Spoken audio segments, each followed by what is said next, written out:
बिस्मिल्लाहिर्रहमानिर्रहीम। कैसे हैं भाई आप लोग? रटना नहीं है, समझना है। केमिस्ट्री बेसिक्स, फिर एक क्वेश्चन आया हुआ है जो पहले का आया हुआ था लेकिन टाइम नहीं मिल रहा था बताने का, तो मैंने बोला वो भी साथ साथ देख लूँ। प्रोडक्ट्स कौन सी बनेंगी, ये है सवाल। अभी ये हमारा स्टेट्स ऑफ मैटर सॉलिड का चल रहा है, ठीक है। उसका पार्ट 8 भी बनाऊँगा इंशाल्लाह, इसके बाद ही बना लूँगा। लेकिन पहले ये छोटा सा मसला, जो कि बहुत बड़ा मसला है, वो सुन लीजिए। तो आप सवाल किया करें, कमेंट में सवाल किया करें। इंशाल्लाह अब मैं आपके सवालों के ऊपर बेसिक्स ऑफ केमिस्ट्री जो है उस प्लेलिस्ट को आगे लेके चलूँगा। तो कॉपी पेंसिल ले लीजिए, लेक्चर को नोट करना और मुस्कुराते रहना है। उनका सवाल ये है कि सर ये इससे प्रोडक्ट कौन सी बनेगी, एक केमिकल इक्वेशन के अंदर प्रोडक्ट कौन सी बनेगी, हमें कैसे पता चलेगा? भाई ये पता चलाने के लिए आपको कुछ मालूमात होनी चाहिए, बुनियादी मालूमात। सबसे पहली चीज़ तो आपको केमिकल बॉन्ड का पता होना चाहिए। केमिकल बॉन्ड का पता होना चाहिए कि एक एटम जो है किसी भी एलिमेंट का, जैसे कि ये मैग्नीशियम है, इसका एटम है, ये ऑक्सीजन है, इसका एटम है, ये जब आपस में मिलते हैं तो इनकी मिलने से पहले की पोजीशन क्या होती है, ये बात आपको पता होनी चाहिए। तो केमिकल बॉन्ड का आपको पता होना चाहिए। और ये पता अगर चलाना है कि केमिकल बॉन्ड जो है आयोनिक बनेगा या कोवेलेंट बनेगा, इसके लिए आपको ऑक्टेट रूल आना चाहिए। ऑक्टेट रूल, ये बड़ा आसान सा रूल है। ये ऑक्टेट रूल इलेक्ट्रॉनिक कॉन्फ़िगरेशन का एक तरीका है। इलेक्ट्रॉनिक कॉन्फ़िगरेशन हम कई तरह से करते हैं, ठीक है। मॉडर्न इलेक्ट्रॉनिक कॉन्फ़िगरेशन भी है और क्लासिक इलेक्ट्रॉनिक कॉन्फ़िगरेशन भी है। तो ये क्लासिक है, ये ओल्ड वे है, ओल्ड वे, पुराना तरीका है, लेकिन काफ़ी हद तक ये सही चलता है। कुछ एलिमेंट्स में ये ऑक्टेट रूल काम नहीं करता फिर, ठीक है।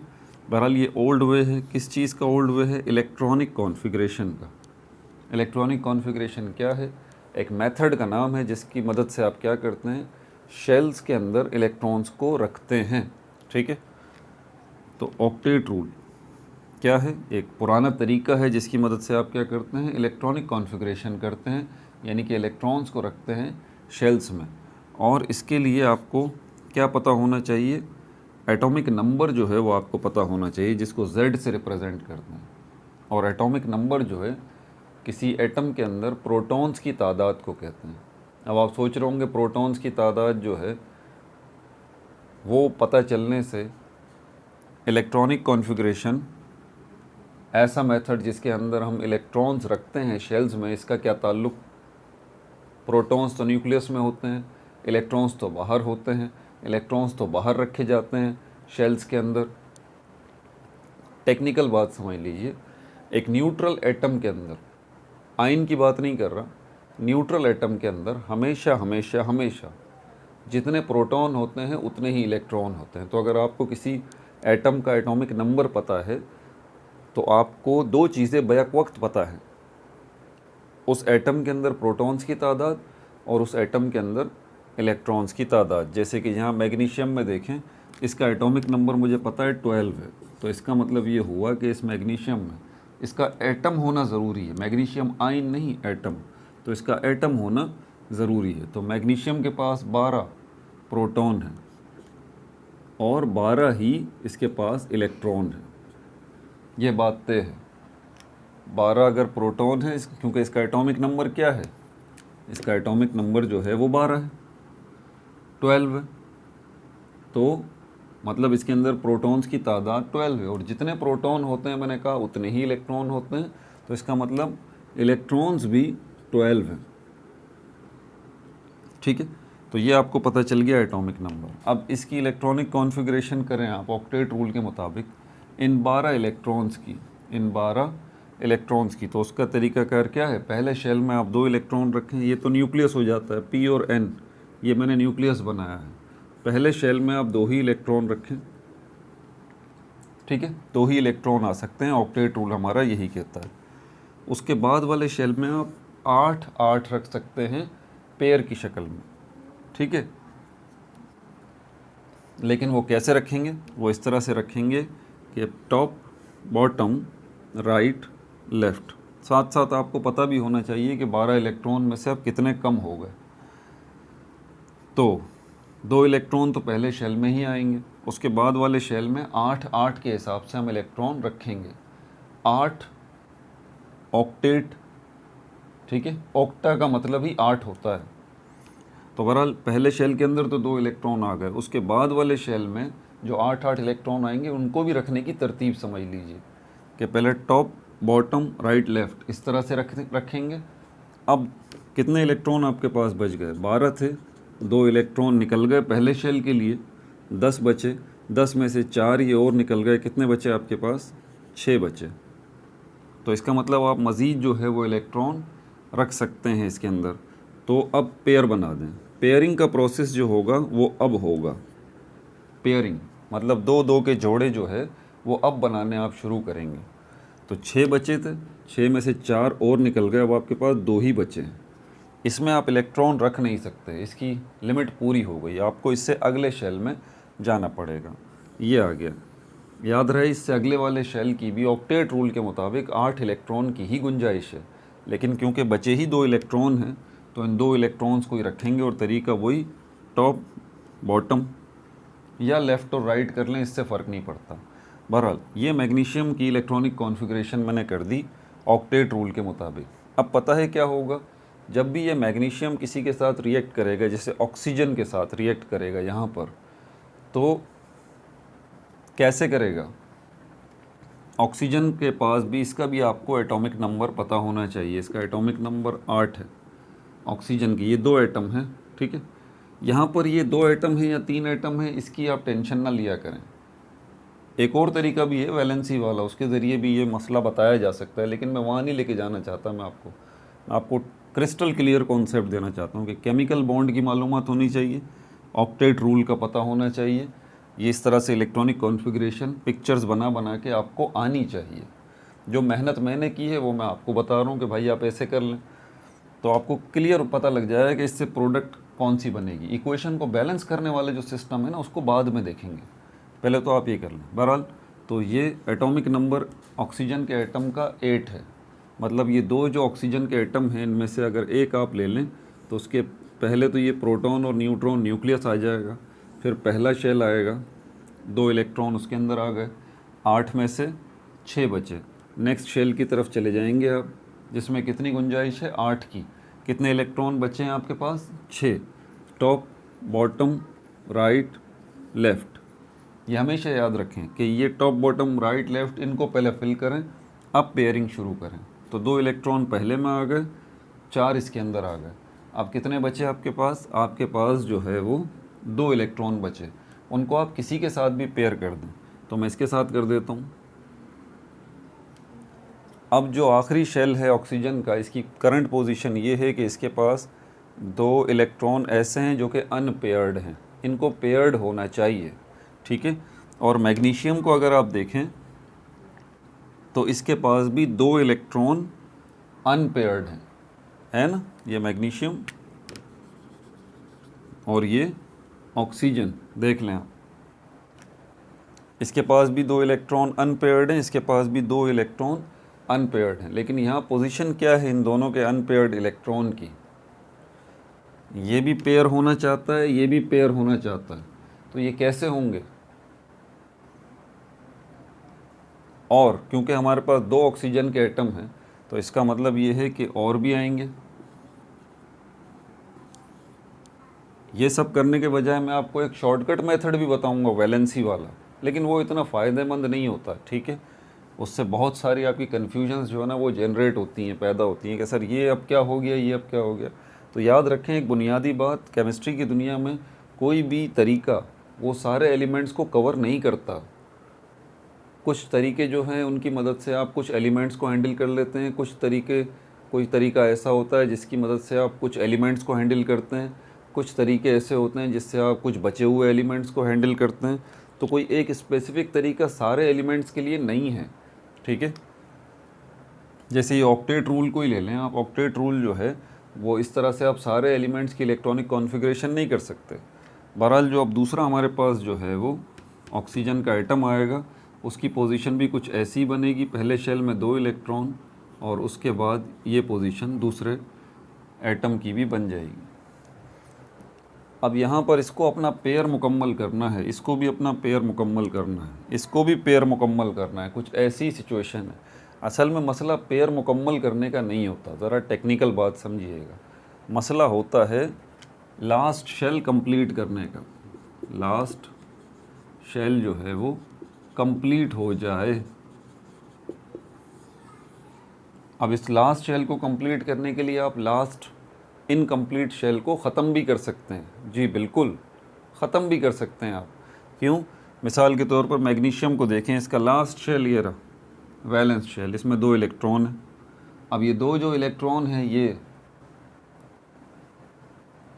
यहाँ से निकल जाएंगे और इनके पास आ जाएंगे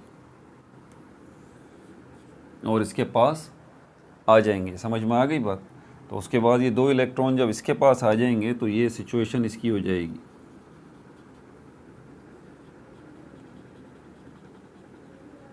ये सिचुएशन हो जाएगी ऑक्सीजन की। आपने देखा कि ऑक्सीजन जो है इसका वैलेंस शेल कंप्लीट हो गया, इसका लास्ट शेल कंप्लीट हो गया। अब आप कह रहे होंगे मैग्नीशियम का तो लास्ट शेल कंप्लीट हुआ ही नहीं सर, ख़त्म हो गया। तो वैलेंस शेल तीसरा वाला जो वैलेंस शेल था अभी, जो लास्ट शेल था अभी, वो शेल ही ख़त्म कर दिया ना भाई हमने। 2 इलेक्ट्रॉन थे वो चले गए। अब जो शेल बचा है क्या वो कंप्लीट नहीं है? देखें, है ना कंप्लीट। तो मकसद है वैलेंस शेल को, लास्ट शेल को कंप्लीट करना। ज़रूरी नहीं है कि वो कंप्लीट आप इलेक्ट्रॉन किसी से लेके करें या शेयर करके करें, बल्कि आप इलेक्ट्रॉन जो है वो दे के भी कर सकते हैं, क्योंकि फिर आपका last shell second last shell हो जाएगा और वो आपका कंप्लीट है। लेकिन ये करने के लिए दोनों एक दूसरे के नज़दीक आएंगे, ठीक है। और यहाँ पर इसके नतीजे में पता है क्या बनेगा? Magnesium oxide. मैग्नीशियम ऑक्साइड ये एक प्रोडक्ट है, मैग्नीशियम ऑक्साइड। अब यहाँ पर जो बच्चों को चीज़ परेशान करती है ना, वो ये करती है कि यार ये एक एटम तो इसके साथ आ गया, दूसरा एटम कहाँ चला गया? दूसरा एटम कहाँ चला गया? भाई दूसरे एटम का मसला नहीं है यहाँ पे, समझ में आ गई बात? आप ये देख रहे हैं कि यार ये 2 एटम है, नहीं, ये एक अलग कॉन्सेप्ट है। आप इस चीज़ को ना देखें कि यार यहाँ तो दो ऑक्सीजन के एटम थे तो यहाँ भी 2 ही ऑक्सीजन के एटम आने चाहिए। नहीं, ऐसे तो आप पागल हो जाएंगे, ऐसा नहीं होता, ठीक है। ये बैलेंस, अब इक्वेशन को आप बैलेंस करें तो यहाँ पर सिचुएशन ये वाली हो जाएगी, 2 और ये भी 2। अब मामला बराबर हो गया आपका, ये आपकी प्रोडक्ट बन गई। जो आप कह रहे थे ना कि ये कैसे बनेगी, तो ये मैंने कैसे बनाई है। पहली बात, मुझे केमिकल बॉन्ड का यहाँ पे पता चला, ठीक है। और केमिकल बॉन्ड का मुझे कैसे पता चला? मुझे पता चला इस चीज़ से, ऑक्टेट रूल की मदद से। जब मैंने इनके एटॉमिक नंबर की मदद से इनके क्या बनाई, इलेक्ट्रॉनिक कॉन्फ़िगरेशन की, तस्वीरें बनाई, ड्राइंग्स की थोड़ी। किस तरीके से ड्राइंग की? ऑक्टेट रूल के मुताबिक पहले शेल में 2 इलेक्ट्रॉन रखे और उसके बाद वाले शेल में 8-8 का हिसाब रख के, जो भी मैंने तफसील अभी बताई है आपको। तो इन दोनों के मिलने से जो प्रोडक्ट बनेगी वो ये बनेगी। आप ये बोल रहे हैं ना कि ये सर ये एक एटम कहाँ चला गया? भाई ये एक एटम कहाँ चला गया, ये कोई मसला नहीं है एक एटम कहाँ चला गया, ये बात नहीं है कि एक एटम कहाँ चला गया। आप देखें यहाँ पर बात एटम के तादाद की नहीं है कि एटम की तादाद कम ज़्यादा हो जाती है। मेन चीज़ जो होती है यहाँ पर इक्वेशन के बैलेंस होने के लिए कि ये दोनों साइड बराबर हैं, उसमें हमारे पास जो है वो मास जो है बराबर होना चाहिए। मास जो है वो बराबर होना चाहिए, मास बराबर होना चाहिए। जैसे हमारे पास वो है ना, कौन सा, law of conservation of mass, ये लॉ जो हमारे पास है वो, ये लॉ हमें यही तो बताता है। समझ में आ रही बात? तो मास बराबर होना चाहिए। इस चीज़ को अभी फ़िलहाल अपने जहन से निकाल दें। ये ज़रूरी नहीं है कि यहाँ पर तो 2 एटम नज़र आ रहे हैं तो इसी तरह के यहाँ भी 2 एटम नज़र आएंगे, नहीं, ऐसा नहीं होता, ठीक है। दूसरी इक्वेशन की तरफ चलते हैं। एक और तरीका जो है वो वैलेंसी का है।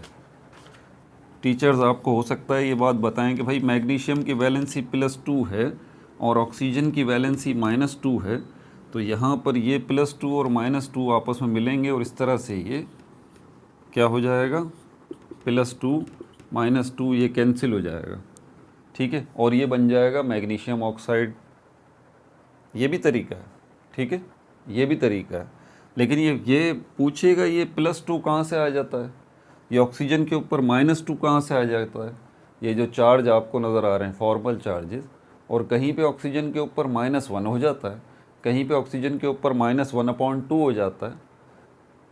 तो ये उलझा हुआ मामला है, ये शॉर्टकट्स हैं। ये शॉर्टकट्स आपको ज़्यादा देर तक हेल्प नहीं करेंगे। ये अलग बात है कि शॉर्टकट्स की तरफ जब जाइए जब आप लॉन्ग कट कर चुके हों, आप जो है पूरी ग्रिप अपनी रख चुके हों, तो ये इस तरह से, ठीक है। तो ये मैंने आपको ये भी बता दिया कि इस तरह से वैलेंसी मैच करती है, एक की +2 वैलेंसी है तो दूसरे की -2 वैलेंसी है। अब मैं जो करूँगा वो वैलेंसी के मुताबिक ही करूँगा, बाकी जो बताई गई है ना मुझे।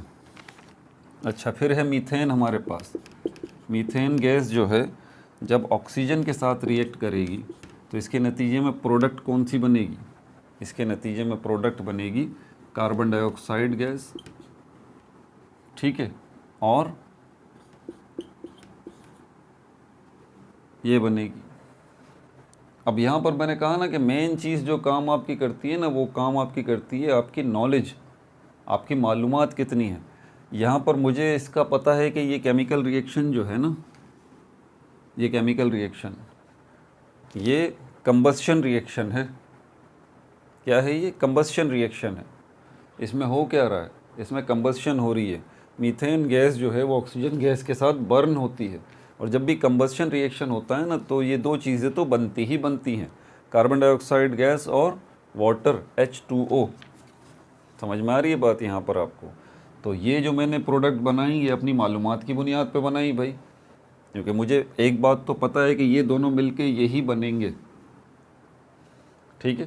तो अपनी नॉलेज भी बूस्ट कीजिए, इससे भी आपको हेल्प मिलती है ये जानने के लिए कि प्रोडक्ट कौन सी बनेंगी और कितनी बनेंगी। अब इसको बैलेंस करने के लिए भी देख लीजिए, क्या ये बैलेंस है? ये बैलेंस नहीं है। यहाँ पर आप 2 लगाइए और यहाँ पर भी 2 लगाइए। 2 ऑक्सीजन ये रहे, सॉरी 4 हाइड्रोजन ये रहे और 4 हाइड्रोजन ये रहे, 2 और 2 ऑक्सीजन ये रहे, 4 ऑक्सीजन 4 ऑक्सीजन और एक एक कार्बन ये रहा, ठीक है भाई। अगला देख लीजिए। अब यहाँ पर इसके अंदर कार्बन डाइऑक्साइड के साथ ऑक्सीजन जो है वो डबल बॉन्ड बना रहा है। इसी तरह यहाँ पर सिंगल कोवलेंट बॉन्ड बन रहा है हाइड्रोजन और ऑक्सीजन के दरमियान। ये सारी चीज़ें देखिए मैटर करती हैं आपकी मालूमात, कोई शॉर्टकट नहीं है इसका। अच्छा, आयरन की वैलेंसी जो है कहीं +2 होती है और कहीं जो है वो +3 होती है। 2 वैलेंसियाँ हैं आयरन की, +2 भी है और +3 भी है। मतलब आयरन कभी तो जो है अपने 2 इलेक्ट्रॉन लॉस कर देता है, कभी आयरन 3 इलेक्ट्रॉन लॉस कर देता है। एक और टेक्निकल बात यहाँ पर समझ में रखें कि आपका पीरियोडिक टेबल जो है वो 3 हिस्सों में डिवाइड है। S ब्लॉक एलिमेंट्स भी हैं, P ब्लॉक एलिमेंट्स भी हैं और D ब्लॉक एलिमेंट्स भी हैं, जिनको ट्रांजिशन एलिमेंट्स कहते हैं ना। तो ये ट्रांजिशन एलिमेंट है। ट्रांजिशन एलिमेंट इनको इसीलिए कहा जाता है क्योंकि इनकी वैलेंसी एक से ज़्यादा होती है, ठीक है। तो इसकी है असल में +2 और ये सल्फ़र जो है इसकी है -2। वजह क्या है? सल्फ़र का एटॉमिक नंबर है 16। इसके वैलेंस शेल में आपको 2 इलेक्ट्रॉन्स कम नज़र आएंगे, तो ये 2 इलेक्ट्रॉन्स लेगा तब जाके इसके ऊपर -2 चार्ज आ जाएगा। वैलेंसी इसकी +2 है, ये 2 इलेक्ट्रॉन देगा। अब इसका मुझे कंफर्म नहीं था, देखें आयरन का, कि ये +2 वाली वैलेंसी है या -3 वाली वैलेंसी है, लेकिन इसका मुझे श्योर था कि सल्फ़र की -2 है तो एग्जैक्टली इसकी +2 होगी। तो उसके नतीजे में क्या बनेगा? आयरन सल्फाइड बनेगा भाई, आयरन सल्फाइड बनेगा। क्या ये बैलेंस है? जी ये बिल्कुल बैलेंस है, आपको कोई इसको बैलेंस करने की ज़रूरत नहीं है। नाइट्रोजन और हमारे पास हाइड्रोजन गैस, इससे अमोनिया बनेगा NH3। NH3 यहाँ पर 3 हाइड्रोजन है,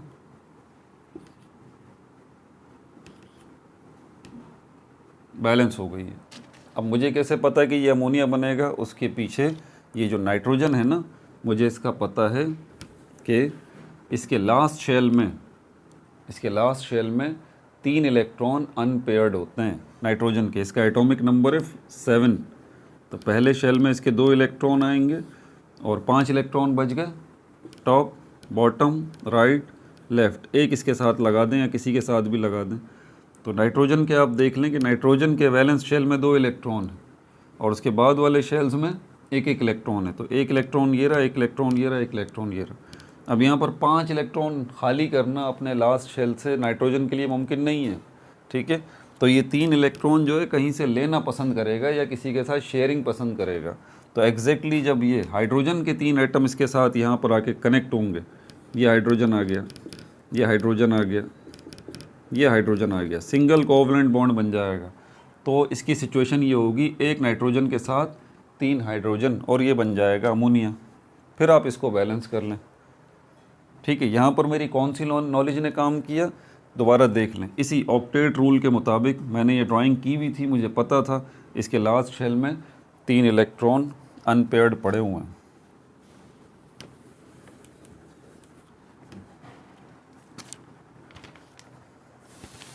अब चलते हैं आखिरी वाली की तरफ, सोडियम प्लस क्लोरीन। इसका तो पता ही है आपको कि ये सोडियम क्लोराइड बनता है, सोडियम क्लोराइड बनता है। अब बच्चे ये सोच रहे हैं यार ये 2 क्लोरीन के एटम थे तो ये 2 क्लोरीन के एटम यहीं होने चाहिए ना। नहीं, ऐसी बात नहीं है, ठीक है, ऐसा नहीं होता। सोडियम की वैलेंसी है +1 और एक क्लोरीन का एटम जो है ना +1 है, इसकी वैलेंसी, इसकी -1 है। इसका मतलब सोडियम का एटम जो है अपना एक इलेक्ट्रॉन दे देता है। इसका एटॉमिक नंबर कितना है सोडियम का, इसका एटॉमिक नंबर है 11। पहले शेल में 2 इलेक्ट्रॉन आएंगे, दूसरे शेल में 8 इलेक्ट्रॉन आएंगे, तीसरे शेल में 1 इलेक्ट्रॉन बचेगा सिर्फ। तो ये 1 इलेक्ट्रॉन जो वैलेंस शेल में बचा है ना इसका सोडियम का, वो उसको देना पसंद करेगा, वो उसके लिए ज़्यादा आसान है, तो इलेक्ट्रॉन ये अपना दे देगा। क्लोरीन की तरफ अगर हम देखें तो इसका एटॉमिक नंबर क्या है, इसका एटॉमिक नंबर है 17। मतलब इसके पास 17 इलेक्ट्रॉन है। पहले शेल में 2, दूसरे शेल में 8 और तीसरे शेल में 7। इसको अपना ऑक्टेट मुकम्मल करने के लिए 1 इलेक्ट्रॉन चाहिए। इसके थर्ड शेल में यानी कि वैलेंस शेल में, इसका जो थर्ड वैलेंस शेल है वहाँ पर 7 इलेक्ट्रॉन मिलेंगे आपको, 3 पेयर मिलेंगे और 1 अनपेयर्ड मिलेगा। तो ये इलेक्ट्रॉन इसके पास चला जाएगा। इसके नतीजे में जो बनेगा क्या, सोडियम क्लोराइड। जैसे ही सोडियम अपना 1 इलेक्ट्रॉन देगा, क्लोरीन इससे 1 इलेक्ट्रॉन लेगा, उसके नतीजे में क्या बन जाएगा, ये जो चार्जेस अपीयर हो जाएंगे +1 -1, ठीक है।